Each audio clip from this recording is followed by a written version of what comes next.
o'rtaga pulni tashladik, biz obzori boshladik. Uy, lekin prям tog'i oldida ekan. Qo'l uyimiz Bo'stonliq tumani Chaqcham qishlog'i, Beldirsoy ko'cha 29-uyda joylashgan. Qo'l uyimiz yo'lli yuzda joylashgan. Mahalla tekis asfalt qilingan. Bemalol kelib ketsangiz bo'ladi. Tog'li shundan oldida, qirri tiyida joylashgan. Hozir ko'rib turibsizlar, yer maydoni to'g'ri to'rtburchak. Hujjatga asosan 8 sotu, zaxira maydon 961. Mevali daraxtlari bor. Qarang, qirlarni ko'rinib turishini.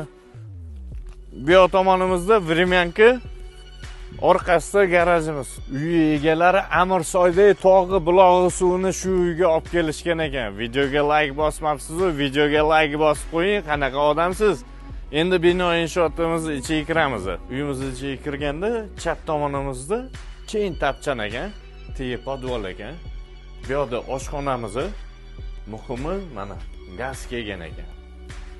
Men qo'yil qolgan joyim aytib o'tdim-ku, Amirsoydan suv tortib kelib, ichkariga ham kirgizishgan ekan. Oshxonadan xonalarga o'tadigan bo'lsak, voy, mana bu devorga qarang, qalinligini 1,5 metr chiqadi, paxsadan ekan. Shunaqa uy qidirib yurgan boy akalarga tashab qo'yamiz.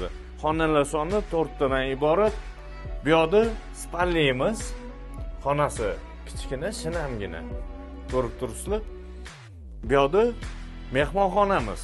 Mebellarga qarang, yarashib turishini, men o'zi tortgan narsa, mana yoy toshdan, oqsotan toshidan egalari qo'l bola qilib qilgan ekan. Kaminni qarang zo'rligini.